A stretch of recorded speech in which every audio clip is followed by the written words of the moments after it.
ভালোবাসা। একসাথে চলতে গেলে কিছু ছোটখাটো ভুল হয়েই থাকে। তোমরা আমাদের সকল ভুলগুলো ক্ষমার দৃষ্টিতে দেখো এবং আমাদের জন্য দোয়া রেখো।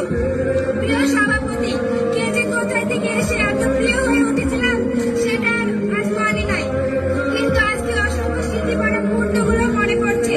আজকে আমাদের এই বিদায় যদিও কারো যাত্রা, তবুও মনে হচ্ছে যেন দেহ থেকে প্রাণটা বিদায় দিচ্ছে। আমার প্রিয় বন্ধু, তোদের সাথে আর একসাথে থাকা হবে না, আড্ডা দেওয়া হবে না, একজন দোষ করে আরেকজনের উপর চাপিয়ে দেওয়া হবে না, বলা না পারলে স্যারকে বিভিন্ন অজুহাত দেওয়া হবে না। সবাই মিলে একসাথে হাসাহাসি করা, সবাই একসাথে জাতীয় সঙ্গীত গাওয়া।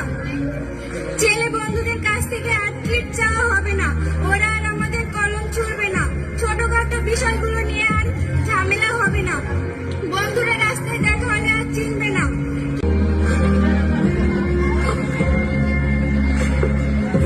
2025-এর এই বিদায় অনুষ্ঠানে মঞ্চে উপস্থিত আমার সভাপতি ও প্রধান অতিথি, শ্রদ্ধেয় শিক্ষক ও শিক্ষিকা, অভিভাবকবৃন্দ, ভালোবাসার ছোট ভাই বোনেরা, আমার সভাপতি সকলকে জানাই আমার তরফ থেকে আন্তরিক শুভেচ্ছা।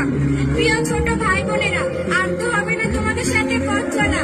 আমরা তোমাদেরকে কতটুকু দিতে পেরেছি তা হয়তো জানি না, তবে তোমাদের কাছ থেকে পেয়েছি অনেক শ্রদ্ধা ও ভালোবাসা। একসাথে চলতে গেলে কিছু ছোটখাটো ভুল হয়েই থাকে। তোমরা আমাদের সকল ভুলগুলো ক্ষমার দৃষ্টিতে দেখো এবং আমাদের জন্য দোয়া রেখো। প্রিয় সভাপতি, কে যে কোথায় থেকে এসে এত প্রিয় হয়ে উঠেছিলাম সেটা আর আজ মনে নাই, কিন্তু আজকে অসংখ্য স্মৃতিভরা মুহূর্তগুলো মনে পড়ছে। আজকে আমাদের এই বিদায় যদিও কারো যাত্রা, তবুও মনে হচ্ছে যেন দেহ থেকে প্রাণটা বিদায় দিচ্ছে। আমার প্রিয় বন্ধু, তোদের সাথে আর একসাথে থাকা হবে না, আড্ডা দেওয়া হবে না, একজন দোষ করে আরেকজনের উপর চাপিয়ে দেওয়া হবে না, বলা না পারলে স্যারকে বিভিন্ন অজুহাত দেওয়া হবে না। সবাই মিলে একসাথে হাসাহাসি করা, সবাই একসাথে জাতীয় সঙ্গীত গাওয়া। ছেলে বন্ধুদের কাছ থেকে আর ট্রিট চাওয়া হবে না, ওরা আর আমাদের কলম ছুড়বে না, ছোটখাটো বিষয়গুলো